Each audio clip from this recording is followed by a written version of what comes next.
নিতে আমার কোনো বিড়ম্বনা হয়নি। ভোগান্তি তেমন শিকার হয়নি, মানে আজকে ভালো মতোই আর কি গাড়িগুলো পেয়ে গেছে। ভাড়া আগের তুলনায় আছে, স্বাভাবিকই আছে সবকিছু। আশা করি বাকি দিনগুলো তো স্বাভাবিকই থাকবে।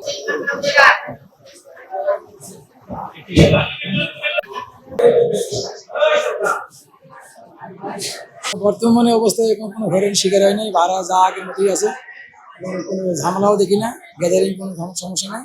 ইনশাল্লাহ মোটামুটি ভালোই যাওয়া সেখানে যাওয়া যাবে, ঝামেলা মধ্যে এমনিতে দেখি না।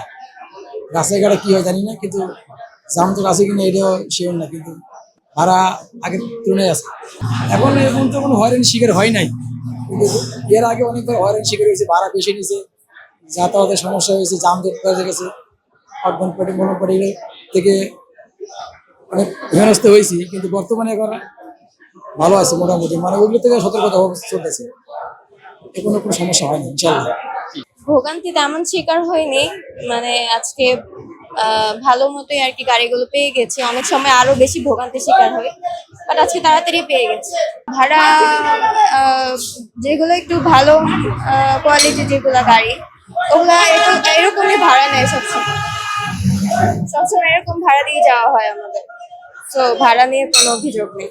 এক্সট্রিম মশার কয়েল প্ল্যান্ট ফাইবার দিয়ে তৈরি, ডেঙ্গু চিকুনগুনিয়া বাহি সহ যে কোনো মশার বিরুদ্ধে দেয় এক্সট্রিম সুরক্ষা। কিছুক্ষণ আগে কোনো সিরিয়ালে ছিল না, এখন মাত্র একটু যাত্রী চাপ বাড়ছে, আমি এসে কোনো লাইনই পাই নাই। তোরা আমার কাজে একটু সমস্যা, এই জন্য আমি একটু পরে আর কি টিকিট কাটার জন্য সিরিয়াল দিলাম। না, আগে কোনো সিরিয়াল ছিল না। টিকিটের মূল্য বেশি নিচ্ছে? না না, 310 টাকা মাত্র, আগের মতো কোনো কাটি নাই। ভোগান্তি কিভাবে হবে, রাস্তায় তো এখনো যায় নাই। টিকিট নিয়েছি যে এখানে দুইটা কাউন্টার, একটা এসি একটা নন এসি। এসি বাস ছিল না, নন এসিতে আমরা দাঁড়িয়েছি, 10 মিনিটের মতো লাইনে দাঁড়িয়েছিলাম, তারপর টিকিট পেয়ে গেছি। টিকিট নিতে আমার কোনো বিড়ম্বনা হয়নি।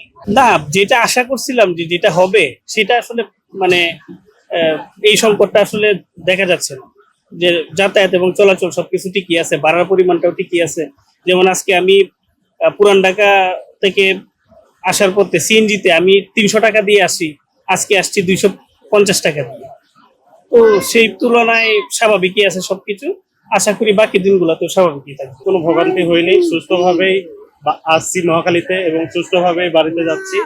আপাতত আশা করি যে কোনো ভোগান্তি হবে না। এখন সেরকম যাত্রীরও চাপ নেই, একবারে নিরিবিলি। না না, অতিরিক্ত ভাড়া নেয় নাই। অতিরিক্ত বলতে মন করেন সামান্য ঈদের সামনে 100 টাকা 150 এরকম একটু বাড়াই নেয় সবসময়, এটা একটু হয়, কিন্তু অতিরিক্ত ভাড়া নেয় নাই। যা ভাড়া তাই নেওয়া হয়েছে, এটা খুবই ভালো। এমনি সময় তো মন করেন আপনারা 1000 টাকা 1200 টাকা একটা টিকিট থাকে, আর এখন ওটা না, সীমিত। আমরা আগেও যেরকম যাতায়াত করছি এখন ওই রকম।